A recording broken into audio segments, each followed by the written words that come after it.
I noticed my husband leaving to see a friend every Wednesday. He's 78 years old. The next day, I found a woman's earring in his car. Then I decided to follow him. And when I saw him, good day, dear listeners. It's Clara again. I'm glad you're here with me. Please like this video and listen to my story till the end and let me know which city you're listening from. That way, I can see how far my story has traveled. For 52 years, I believed I knew my husband better than anyone in this world. Richard and I had built our life brick by brick, raised 3 children, survived financial hardships, celebrated grandchildren's birthdays, and grown old together in our modest 2-story house in suburban Pennsylvania. At 75, I thought the hardest battles were behind us. I was wrong. It started small, the way poison often does. Last September, Richard announced he'd be meeting his old friend Tom every Wednesday evening. "Just cards and beer, Margaret," he'd say, kissing my forehead before heading out around 6. "You know how it is with old guys like us. We need our rituals." I didn't question it. Why would I? Richard had always been a creature of habit. Besides, at 78, he deserved his social time.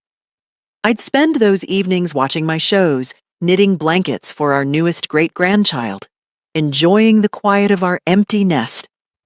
But then, the small things began piling up. He started showering before these Wednesday outings. Richard, who'd worn the same cologne for 30 years, suddenly came home smelling different, not of beer and cigar smoke, but of something floral, almost feminine. His phone, which used to sit on the kitchen counter all day, now lived in his pocket. When it buzzed, he'd glance at it with an expression I'd never seen before. Something between guilt and excitement. "Who's texting you?" I asked one evening, trying to sound casual. "Just Tom, confirming tonight," he'd mumble, but his fingers moved too quickly, deleting something before pocketing the phone again. Then came the clothes. My husband, who'd lived in plaid shirts and khakis for decades, bought new jeans, fitted ones, and a leather jacket that made him look like he was trying to reclaim his youth. When I complimented him, he barely acknowledged it, too busy checking his reflection in the hallway mirror. The Wednesdays became sacred. Once our daughter Lisa called, begging us to babysit because her regular sitter canceled. It was a Wednesday. "Can't tomorrow work?"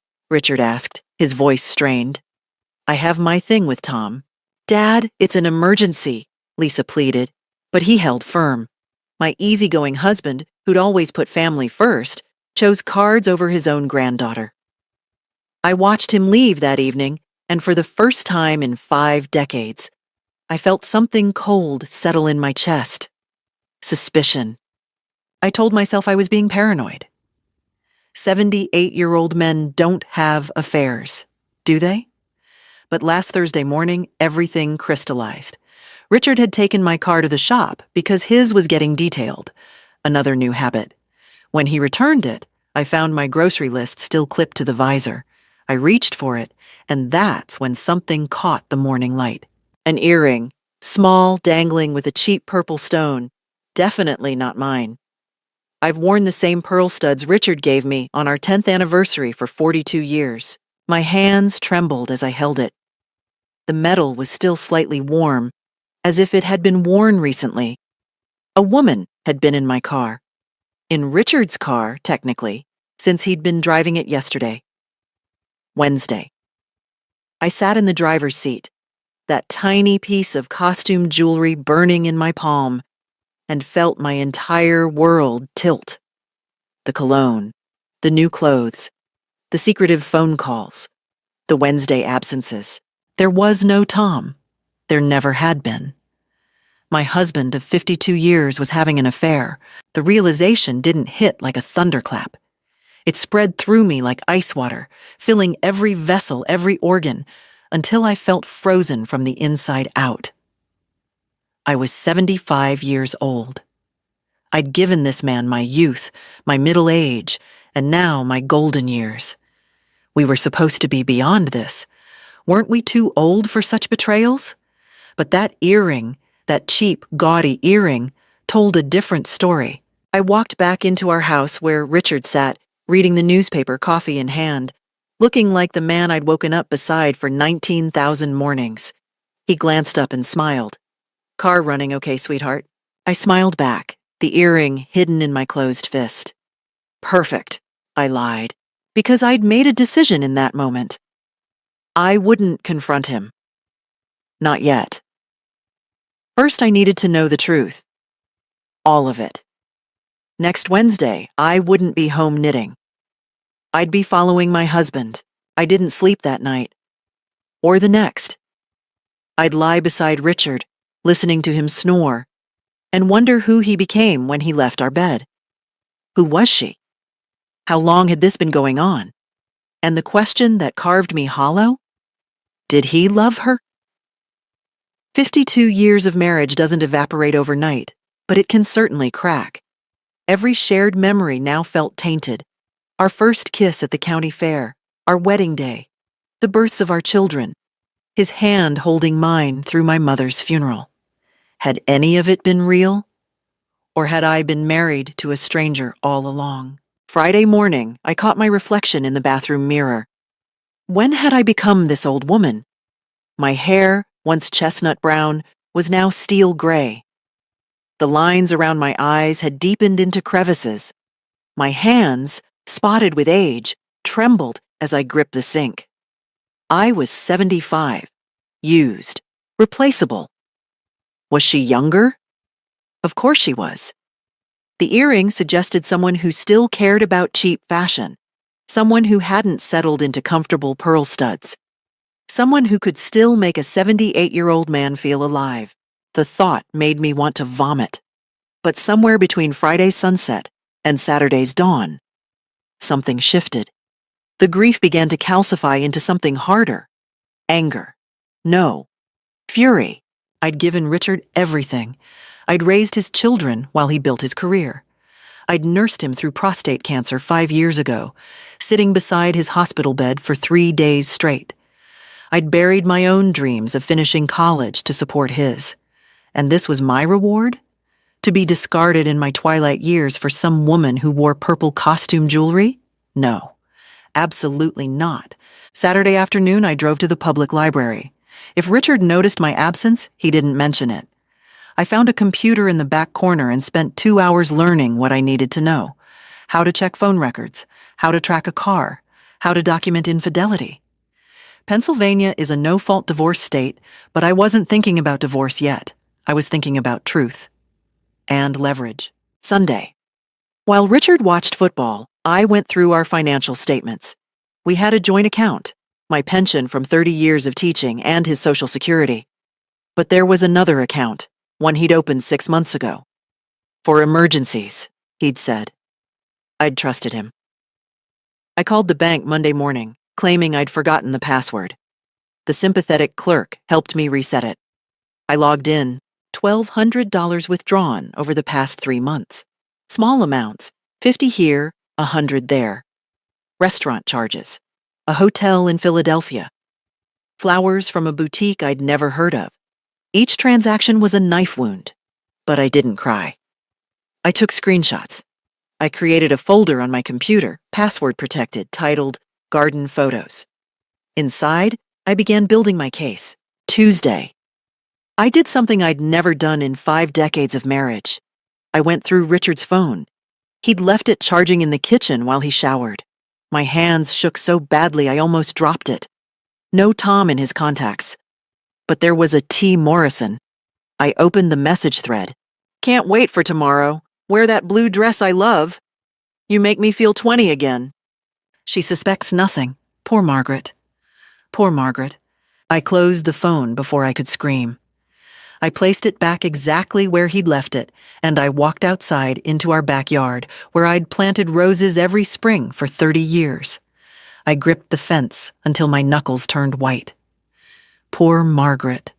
As if I were some pathetic obstacle to his happiness, some doddering old fool too stupid to notice. I returned inside with a clarity I hadn't felt in decades. Richard was in the kitchen, pouring coffee, humming. You seem chipper, I observed. Just a good day, sweetheart. He kissed my cheek, the same lips that probably kissed her. Tomorrow's Wednesday, I reminded him. Your card night? That's right. I'll be back by 10. Take your time, I said sweetly. I might visit Linda anyway. He smiled, relieved, probably thrilled to have extra time with T. Morrison. I smiled back, because tomorrow I wouldn't be visiting Linda. Tomorrow I'd rent a car from the agency across town.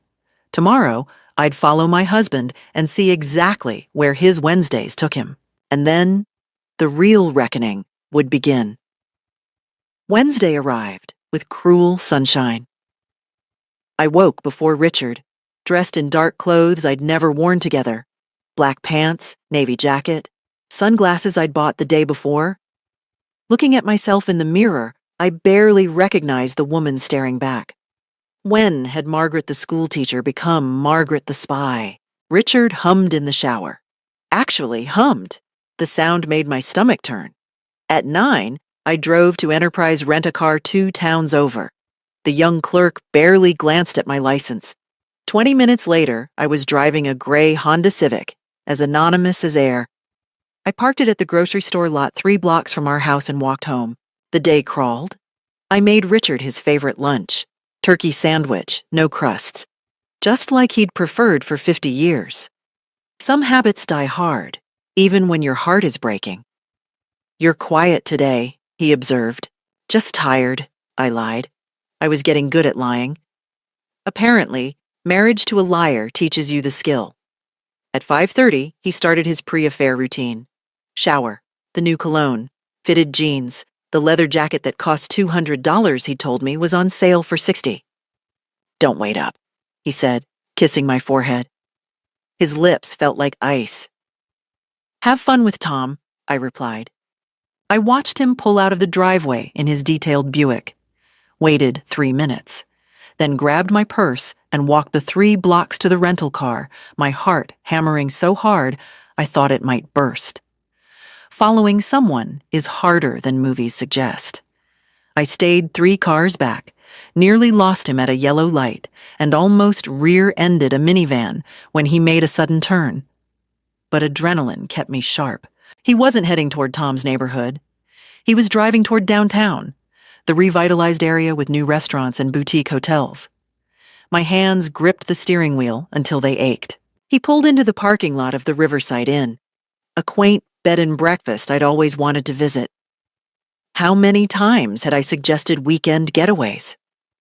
Too expensive, he'd always said. We're on a fixed income, Margaret. But apparently not too expensive for this. I parked across the street, slumped low in my seat. Watched Richard check his reflection in the car mirror, smooth his thinning hair. He looked nervous, excited. Then she arrived. A silver Toyota pulled up beside his Buick. The driver's door opened, and out stepped a woman. Not young, maybe early 60s, but younger than me. Certainly more put together. Blonde hair styled in soft waves. A blue dress that hugged curves I'd lost decades ago. And yes, dangling earrings, purple stones. T. Morrison, I presumed. Richard's face transformed when he saw her. A smile I hadn't seen in years, maybe ever. He walked toward her like a teenager, pulled her close, and kissed her. Not a polite peck. A real kiss. Hungry and shameless. Right there in the parking lot. I couldn't breathe.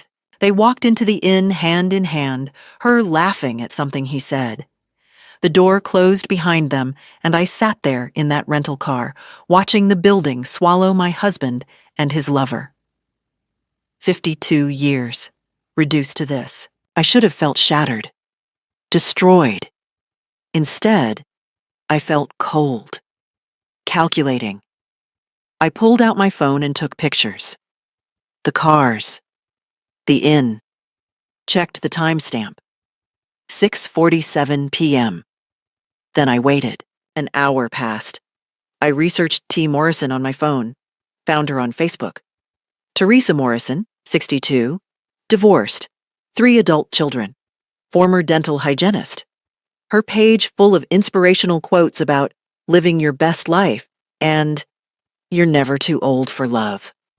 Apparently, she didn't care whose marriage she destroyed for that love. At 8:15, they emerged, disheveled, happy. He kissed her again beside the cars, longer this time, reluctant to part. Same time next week? I could hear her voice carry across the parking lot. Bright, young-sounding. Wouldn't miss it for the world, my husband replied. They separated. I slumped down as Richard's Buick passed my position. Waited until Teresa drove away in the opposite direction. Then I sat in that parking lot and made my decision. I wasn't going to cry, wasn't going to beg, wasn't going to play the victim role Richard and his cheap mistress had assigned me. Poor Margaret. Suspects nothing. Number. Poor Margaret was done. I drove to the inn's entrance. The desk clerk, a young woman with kind eyes, looked up. Welcome to Riverside Inn. Checking in? Actually, I said, my voice steady as steel, I need to speak with your manager. I believe my husband has been renting rooms here weekly. I'd like copies of his registration records. Her eyes widened. She understood immediately. I'll get Mrs. Patterson, she whispered. 20 minutes later, I left with printed receipts. 8 Wednesday visits. 8 rooms. Paid with our joint credit card, the one he managed online, showing me only what he wanted me to see. The evidence folder was growing, but evidence wasn't enough. I needed a plan, a real one, because this wasn't just about exposing them anymore. This was about justice. Thursday morning, I called Barbara Chen, the divorce attorney whose billboard I'd seen on Route 30. I'd never imagined needing such services. Marriage was forever, or so I'd believed. Mrs. Hartley, Barbara said, after reviewing my photos and receipts, you have an exceptionally strong case. How would you like to proceed? How would I like to proceed? The question felt surreal. This was Richard, the man who'd carried me over the threshold of our first apartment, who'd held each of our newborns with trembling hands, who'd promised before God and our families to forsake all others. I want to understand my options, I said carefully. Barbara laid them out with clinical precision. Pennsylvania law entitled me to half of everything: the house, his pension, savings. More, potentially, given the hotel receipts showed he'd used marital funds for the affair. I can file next week if you'd like, she offered. Not yet, I said. I need to secure something first. Friday, I opened my own bank account, transferred exactly half of our joint savings, my half, legally speaking. Redirected my pension deposits, changed my credit card passwords. Every action felt like removing Richard's fingerprints from my life, one by one. Saturday, Richard noticed. Margaret. He stormed into the kitchen, laptop in hand. Why did you move money? I looked up from my coffee, channeling the same calm I'd used with disruptive students for 30 years. I opened a personal account. Is that a problem? We've always shared everything. His face was red, panicked. Have we? I asked quietly. Everything, Richard. Something flickered in his eyes. Fear. He knew. I don't understand what you're implying. Don't you? I stood, meeting his gaze. How's Tom these days? The color drained from his face. What? Your Wednesday card games with Tom? How is he? He's fine. Why are you... Funny thing, I interrupted. I called Tom's wife Linda yesterday, asked how the boys enjoyed their games. She had no idea what I meant. Said Tom has book club on Wednesdays. Richard's mouth opened, closed, opened again. No words came. Sit down, I commanded. We need to talk. But he didn't sit. He exploded. You've been spying on me? Calling my friends? What kind of paranoid... I followed you Wednesday, I said, each word a bullet. To the Riverside Inn. I saw you with Teresa Morrison. I have pictures, receipts, everything. The fury drained from him, replaced by something worse. Guilt mixed with defiance. Margaret, listen. No, you listen. My voice didn't shake. Surprising. You've been conducting an affair for months, possibly longer. Using our money, lying to my face. making me feel crazy for noticing. It's not what you think. It's exactly what I think. I have hotel records, Richard. 8 visits. How long has this been going on? He collapsed into a chair, suddenly looking every one of his 78 years. 6 months, he whispered. I met her at the pharmacy. We just talked at first. She's divorced, lonely. I was lonely too. Lonely. The word felt like acid. You have a wife! A roommate, he shouted back, finding his anger again. When's the last time you really saw me, Margaret? When's the last time we did anything besides exist in the same house? The accusation stung because it held a sliver of truth. We had grown comfortable, complacent. But comfortable didn't justify betrayal. So divorce me, I said coldly. Don't humiliate me. I didn't want to hurt you. But you did it anyway. He was quiet for a long moment, then, what do you want? What did I want? A good question. I want you out of this house, I said. I want time to think. And I want you to know that if you contact Teresa Morrison before we resolve this, I'll file for divorce and take everything. You can't do that? I absolutely can. Check with your lawyer. I'd already checked with mine. His face hardened. Teresa warned me you'd react like this. Oh, did she? Teresa doesn't know me, I said, but she's about to. That evening, my phone rang. Unknown number. Mrs. Hartley? A woman's voice. Light, fake sweet. This is Teresa Morrison. My blood turned to ice water. I think we should talk, she continued. Richard is very upset. You're being unreasonable. I'm being unreasonable. I couldn't believe the audacity. He deserves happiness. We both do. You and Richard have been over for years. You're just too stubborn to admit it. You're sleeping with a married man. A man who loves me, she interrupted, who wants a life with me. Don't make this uglier than it needs to be, Margaret. Let him go gracefully. Gracefully, as if 52 years of marriage should end with a polite curtsy. Here's what's going to happen, I said, my voice deadly calm. You and Richard will not contact each other until my attorney and I decide next steps. If you do, I'll make sure his children know exactly who destroyed their parents' marriage.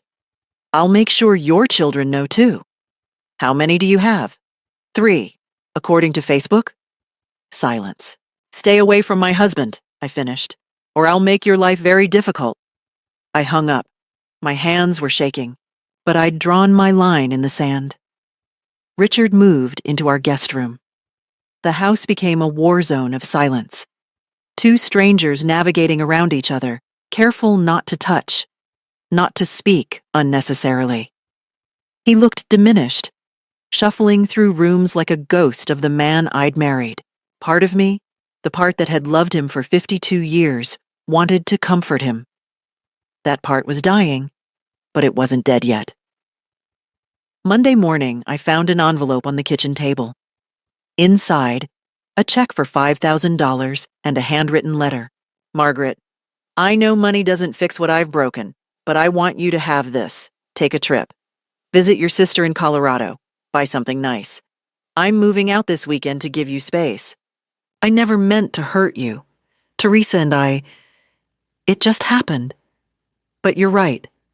I handled it wrong. I should have been honest. Can we talk? Really talk?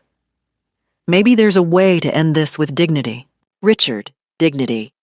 There was that word again. The check sat on the table, a paper Band-Aid for a gaping wound. $5,000. What did he think that would buy? My silence? My compliance? I tore it in half. Tuesday, Teresa texted me.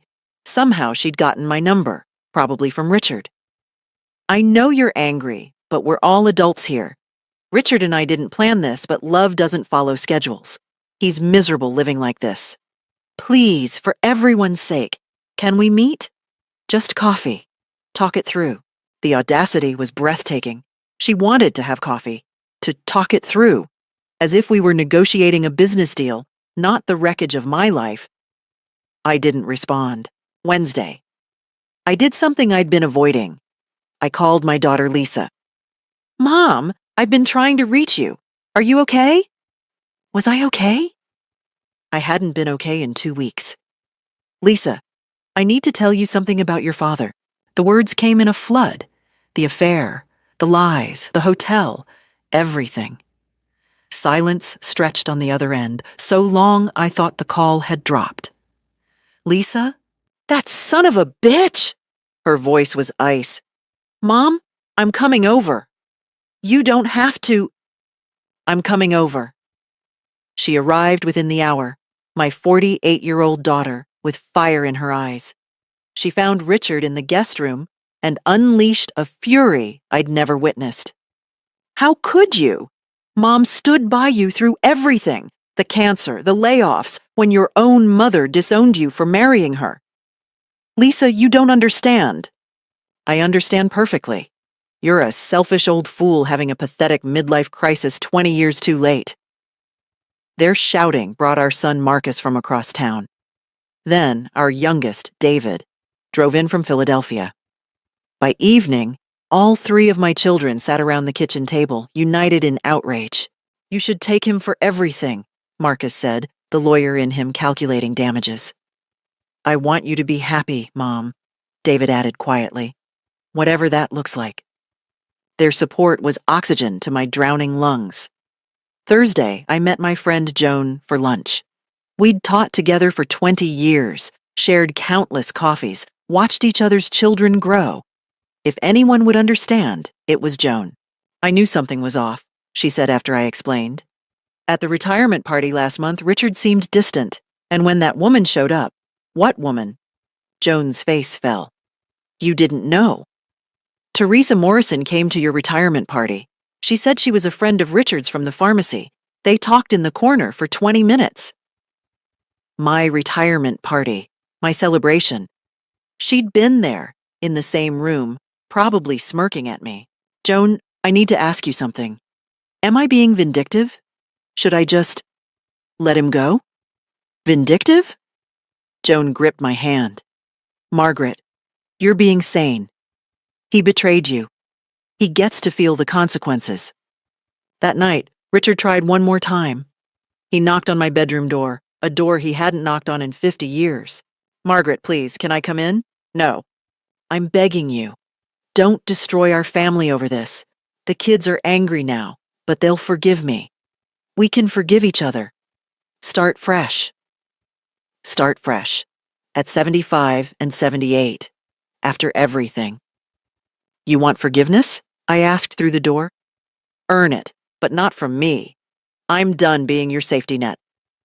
Teresa doesn't mean anything. Then why can't you stop seeing her? Silence. That's what I thought, I said. Good night, Richard. I heard him shuffle away, and I lay in bed, staring at the ceiling. My children supported me. My friends supported me. I had an attorney, a plan, and half our money safely in my name. For the first time in 2 weeks, I felt something besides pain. I felt powerful. Friday evening, the doorbell rang. I wasn't expecting anyone. Through the peephole, I saw Richard, and beside him, like a bad dream made flesh, stood Teresa Morrison. The audacity. I opened the door but didn't step aside. What is this? We need to talk, Richard said. He looked rehearsed, coached. All 3 of us, like adults. You brought your mistress to my home.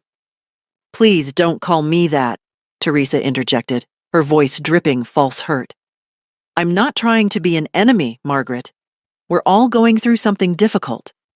We're all going through something difficult, as if she were equally victimized by this situation she'd created. You have 60 seconds, I said. Then I'm calling the police. They exchanged a look. Richard gestured toward the living room. Can we at least sit? 55 seconds.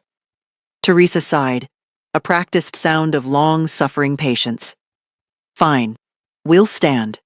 Richard and I have been talking, and we think there's a solution that works for everyone. Everyone, meaning them.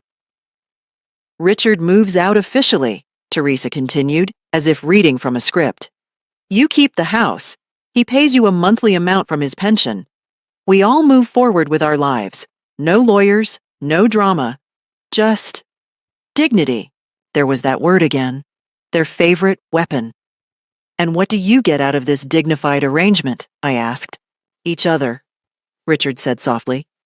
A chance at happiness in our final years. Your final years, I corrected. You're 78. How many years do you think you have? That's cruel, Teresa said, placing a protective hand on Richard's arm. The gesture was so possessive, so public, I wanted to slap it away. 40 seconds, I said instead. Mom? I turned to see Lisa standing in the hallway, having let herself in through the back. She stared at the tableau before her, her father, his mistress, her mother guarding the door. You brought her here? Lisa's voice was lethal. To Mom's house? Lisa, please understand. Richard started. Get out. Lisa moved beside me. Both of you, now. But Teresa wasn't finished. She turned to me, dropping the sweet act, and I finally saw the real woman beneath. You're making this so much harder than it needs to be, she hissed. Richard doesn't love you anymore. Maybe he never did. You're just too pathetic to accept it. There it was. The truth beneath the performance. Keep talking, I said quietly. Please. You think you're so noble playing the wounded wife. But look at you. Old, bitter, clinging to a man who can't stand being in the same room with you. I make him happy. I make him feel alive. What have you done for him lately besides nag and age? Richard's face went pale. Terry, that's not... It's exactly what you said last week, she snapped. Don't backtrack now. Oh, Richard, you fool. Is that true? I asked him. Is that how you really feel? He couldn't meet my eyes. Answer enough. I think we're done here, I said, my voice steady, despite the rage boiling in my chest. You've shown me exactly who you both are. Thank you for that clarity. We're trying to be reasonable. Teresa's mask slipped further. You could take half of everything, drag this through courts, make everyone miserable. Or you could take the deal, keep your dignity. My dignity? I laughed, a sound like breaking glass. You're standing in my home, with my husband telling me about dignity? You're a joke, both of you. Mom's being more than reasonable, Lisa interjected. She could destroy you both publicly. Dad's reputation, your family's knowing the truth. But she's been quiet. Don't mistake kindness for weakness. Teresa's eyes narrowed. You think you can threaten me? I don't make threats, I said. I make promises. Here's one. If you ever set foot on my property again, I'll file a restraining order. I'll contact your children and show them the hotel receipts. I'll make sure everyone in your life knows exactly what kind of person you are. You vindictive bitch! Out! Lisa roared, stepping forward. Get the hell out before I throw you out! Richard grabbed Teresa's arm, pulling her toward the door. She resisted, still spitting venom. You'll regret this. Richard deserves better than you. Then he can have better, I said. Somewhere else. They left, Teresa's curses echoing down the driveway. Lisa slammed the door behind them. I stood there, trembling, not with fear, with fury, and something else. Relief. I'd seen their true faces now. The manipulation, the gaslighting, the cruelty beneath the performance of civility. They'd come to break me, to make me accept my role as the obstacle to their happiness. But they'd failed. Mom?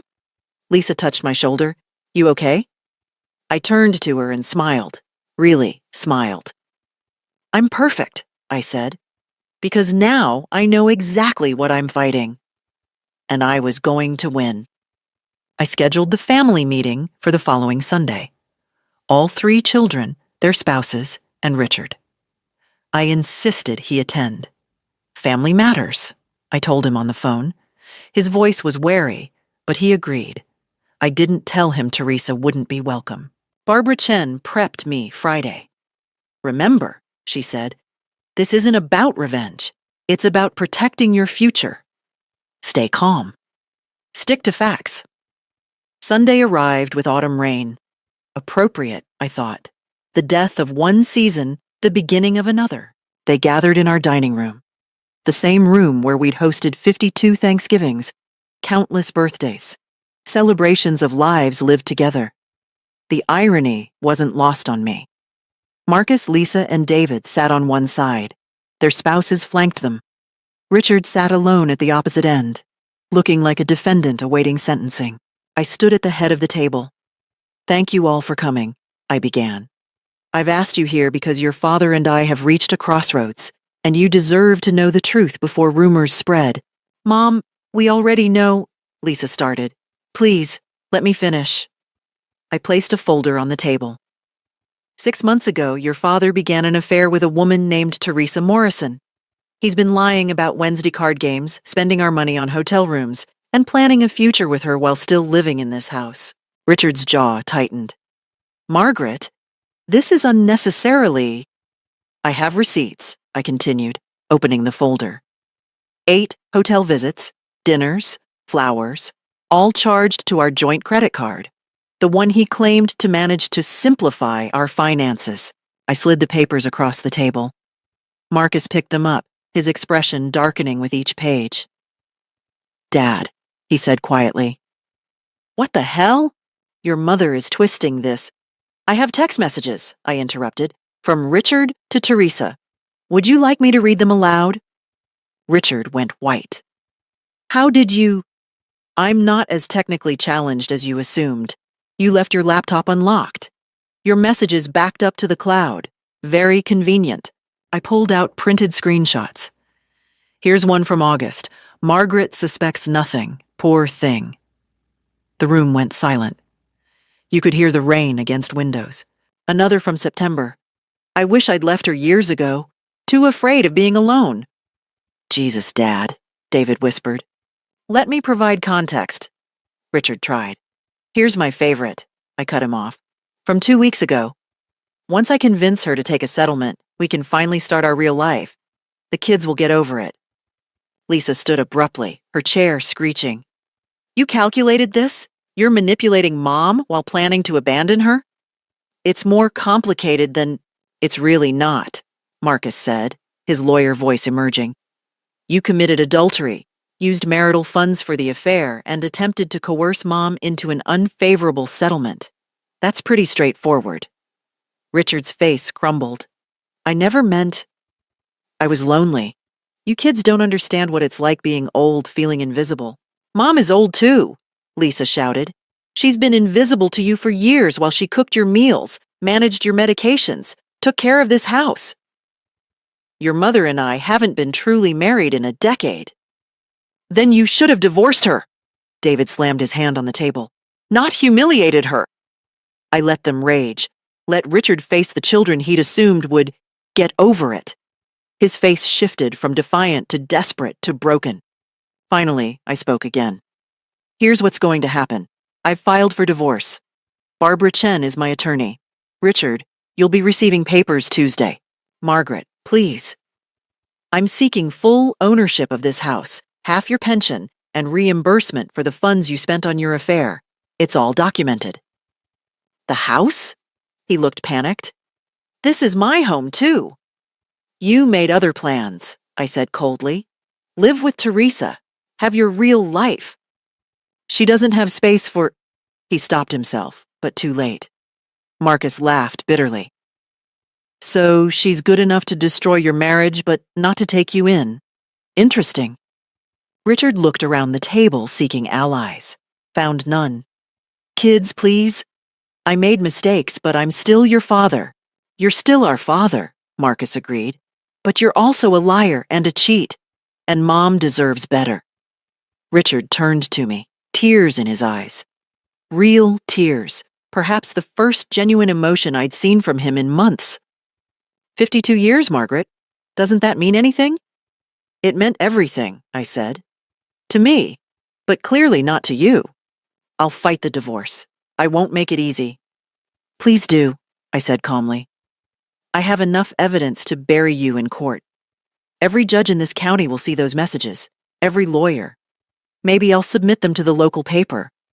Local retiree abandons wife for dental hygienist. Has a nice ring. His face went from red to gray. You wouldn't. Try me. We stared at each other across the table, across 52 years of marriage, across a chasm that couldn't be bridged. He blinked first. What do you want? He asked, defeated. Everything I'm legally entitled to, I said. And you out of this house by Friday. The meeting ended. My children hugged me, avoided their father. He left alone, rain-soaked, looking every day of his 78 years. I watched him drive away and felt nothing. The war was over. I'd won. The divorce proceedings took 3 months. Richard hired an attorney, not a good one, because good ones are expensive, and I'd frozen access to our savings. His lawyer tried arguing for equal division of assets, claiming Richard's emotional distress entitled him to compensation. Barbara destroyed them. Every hotel receipt, every text message, every lie documented in black and white. The judge, a woman in her 60s who'd seen plenty of such cases, showed no sympathy. Mr. Hartley, she said during the final hearing, you used marital funds to conduct an extramarital affair, deceived your wife for 6 months, and attempted to manipulate her into an unfavorable settlement. This court finds your conduct reprehensible. Richard sat silent, diminished. The final judgment came down in January. I received the house, 65% of Richard's pension, my full retirement account, and $15,000 in reimbursement for affair-related expenses. Richard kept his car and the remaining 35% of his pension. Not enough to support 2 households comfortably. You're destroying me, he said as we left the courthouse. No, I replied. You did that yourself. Richard's attorney pulled him aside, whispering urgently, probably explaining that appealing would cost more than he'd gain. Richard's shoulders sagged further. He'd gambled everything on a sympathetic judge and lost spectacularly. This isn't over, he muttered. But we both knew it was. Barbara handed me the finalized papers outside the courthouse. Congratulations, Mrs. Hartley. You're officially free. Free. The word felt foreign. After 52 years of being Richard's wife, who was I now? I was about to find out. Within weeks, the consequences cascaded. Richard moved in with Teresa. Her cozy townhouse, she'd told him during their affair, perfect for 2. In reality, it was barely adequate for 1. Her adult children, horrified to learn their mother was a homewrecker, stopped speaking to her. Richard's belongings sat in cardboard boxes in her garage because there was no room inside. The romance, apparently, was less romantic in tight quarters. My friend Joan reported, through her sister who lived in Teresa's townhouse complex, that neighbors heard them fighting. About money, mostly.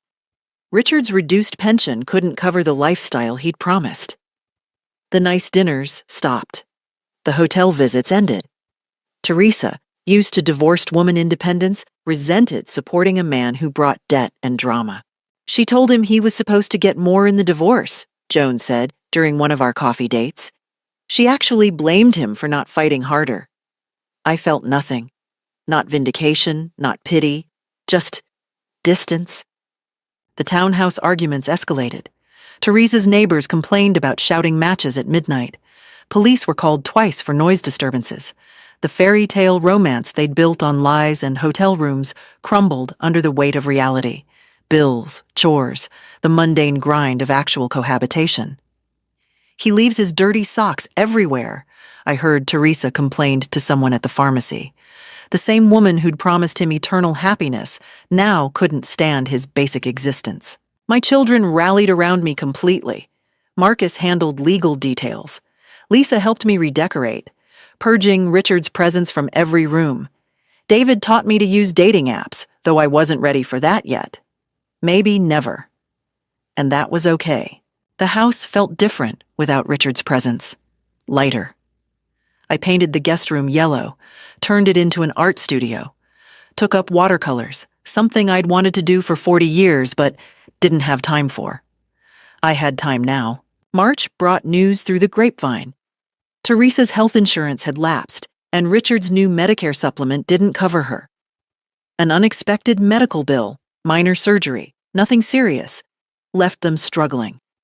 Richard, who'd promised to take care of her, couldn't even cover his share of groceries. She dumped him in April, not even a year after their affair began. "He's too much baggage," she reportedly told a friend. "I wanted romance, not a broke roommate who talks about his ex-wife constantly." Apparently, Richard spent hours reminiscing about our old life. The comfortable house, the financial security, the family gatherings, everything he'd thrown away for passion that lasted less than 12 months. Richard called me, drunk, at 2 a.m. on a Tuesday. "You ruined my life," he slurred. "No, Richard, you ruined your own life, and mine, for a while. But I rebuilt. I have nowhere to go. Talk to your children, see if they're more forgiving than I am." They weren't. Marcus let him stay in his basement for 2 weeks before Richard's constant self-pity became unbearable. Lisa refused outright. David offered to pay for a studio apartment, but only if Richard entered therapy. "I don't need therapy," Richard insisted. "Then you don't need my help," David replied. Last I heard, Richard was renting a room in a house with 3 other divorced men, all younger than him, who played video games until 3 a.m. and left dishes in the sink. His real life. The one he'd abandoned everything for. Meanwhile, I thrived. I joined a book club, traveled to Colorado to visit my sister, spent 3 weeks hiking, breathing mountain air, feeling alive. Started volunteering at the Literacy Center, teaching adults to read. One of my students, a 72-year-old widower named Frank, asked me to dinner. I said yes. We talked for 4 hours about books and children and the absurdity of starting over in our 70s. I didn't tell him about Richard. Not yet. That story belonged to the old Margaret. The new Margaret was writing her own chapters. June brought the final closure I needed. I was gardening, planting roses, my annual ritual, when I saw him. Richard, driving past in a beat-up Honda, looking haggard and alone. He slowed when he saw me, our eyes meeting for a brief moment. I felt nothing, no anger, no sadness, no residual love, just the mild curiosity you'd feel seeing a stranger. He drove on. I returned to my roses, dirt under my fingernails, sun on my face. Free. 1 year after the divorce was finalized, I stood in my kitchen, legally and spiritually mine, making coffee for Frank. We'd been seeing each other for 6 months. Nothing rushed. No promises of forever. Just 2 people who'd lived full lives enjoying companionship, conversation, and the occasional kiss that still made me feel like a teenager. "Your garden is incredible," he said, looking out the window at my roses. I'd expanded the beds, added perennials, created something beautiful from soil that had felt barren a year ago. "It's my therapy," I replied. He understood. Frank had lost his wife to cancer 3 years prior. He knew about rebuilding, about honoring the past while embracing the present. He never pressured me, never compared himself to Richard, never asked for more than I could give. That patience was its own kind of love. My children adored him, not as a replacement for their father, that wound would always exist, but as evidence that their mother deserved happiness. Lisa invited us both to her daughter's graduation. Marcus asked Frank for poker advice. David just hugged me one day and whispered, "I'm glad you're smiling again, Mom."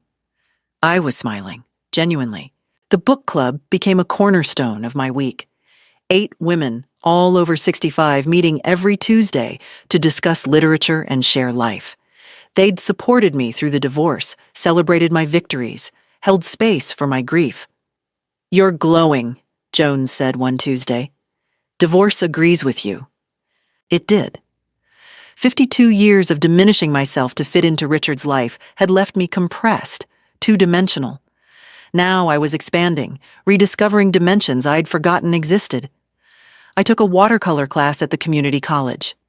My instructor, a woman in her 40s, praised my intuitive use of color. I'd created 12 paintings in 6 months. Landscapes mostly, flowers, one portrait of my granddaughter that made Lisa cry. I traveled to Maine with my sister, spent 2 weeks eating lobster and painting coastlines. Learned to say no without guilt. Bought clothes I actually liked, not just practical beige cardigans. Wore red, bright, unapologetic red. At 76, I was becoming myself. Meanwhile, Richard's life continued its downward spiral. Through mutual acquaintances, small towns are excellent gossip networks, I learned the full extent of his unraveling. After Teresa dumped him, he'd cycled through 3 living situations in 6 months. The rooming house lasted until his roommates tired of his complaining. Marcus's basement ended in arguments. A brief stay with an old army buddy concluded when Richard borrowed money and never repaid it. He finally landed in a subsidized senior apartment complex. 1 bedroom, thin walls, no charm. His 35% pension barely covered rent and utilities. The lifestyle he'd enjoyed for 52 years. Comfortable home, regular meals, financial security. Gone. The apartment building reeked of cabbage and loneliness. His neighbors were strangers. No community, no friends, no family dinners. Just Richard and his regrets in 400 square feet of government-subsidized consequence. He tried reconnecting with old friends. Most sided with me. The ones who stayed neutral eventually drifted away, tired of his bitterness. Richard became that guy, the one who couldn't stop talking about how unfair life was, how his ex-wife had destroyed him, conveniently forgetting his own role in the destruction. "He blames you for everything," Joan reported after running into him at the pharmacy. "Says you turned everyone against him." I shrugged. I didn't need to turn anyone. They saw the truth. Teresa fared no better. Her children remained estranged, the homewrecker label stuck in their small community. She'd quit her dental hygienist job. Too many judgmental patients who'd known me from church, from the school where I taught, and struggled to find new employment. At 63, starting over was harder than she'd anticipated. Her townhouse went into foreclosure 6 months after Richard left. Without his promised financial contribution, she couldn't maintain the mortgage. Last I heard, she was renting a studio apartment, working part-time at a call center, dodging calls from creditors. The romance she'd risked everything for had evaporated within months, leaving only consequences. Her own reflection probably haunted her now, the woman who destroyed a 52-year marriage for purple earrings and Wednesday afternoons that became her prison. She tried reaching out to me once, a rambling email about finding peace and moving forward. I deleted it without responding. She'd earned no space in my life. My life, meanwhile, flourished. I published my first watercolor in a local art show. It sold for $300. Not life-changing money, but validation that I had worth beyond being Richard's wife. The Literacy Center asked me to coordinate their volunteer program. Meaningful work that used my teaching skills and helped others. Purpose I'd been missing. Frank introduced me to theater. We saw 6 shows in 3 months. Culture, beauty, experiences. Richard had always dismissed as wasteful spending. One evening, after a particularly moving performance, Frank took my hand. "You know what I love about you," he said. "My stunning good looks," I joked. "Your resilience. You were broken, and you rebuilt yourself into something even stronger." I wasn't broken anymore, I was forged. Thanksgiving arrived. The first without Richard in 53 years. I hosted anyway. All 3 children, their families, Frank, Joan, and her husband. 14 people crowded around the table, laughing, sharing, celebrating. Lisa raised her glass. "To Mom, the strongest woman I know." They echoed the toast. I looked around at the faces I loved, the family I'd built, sometimes despite Richard, I realized now, and felt overwhelming gratitude. Not for the divorce, not for the pain, but for surviving it. December brought a final encounter. The grocery store, Saturday morning. I turned down the cereal aisle and there he was. Richard, older somehow, grayer, pushing a cart with generic brands and lonely dinners for one. Our eyes met. "Margaret," he said. "Just my name, heavy with things unsaid." "Richard," I kept my voice neutral. "You look good." He didn't. He looked exhausted, defeated. "Thank you." Silence stretched between us, filled with 52 years and 1,000 might-have-beens. "I'm sorry," he finally said. "For all of it." I nodded. "I know you are. Do you ever think about—" "No," I interrupted gently but firmly. "I don't." Because I didn't. That life was over. I'd grieved it, buried it, and planted roses on its grave. "I hope you find peace," I added, meaning it. Then I walked away, leaving him in the cereal aisle, alone with his choices. I had Frank waiting in the car, a week of activities planned, and a life full of purpose. Richard had regrets and a studio apartment. We'd both gotten what we deserved.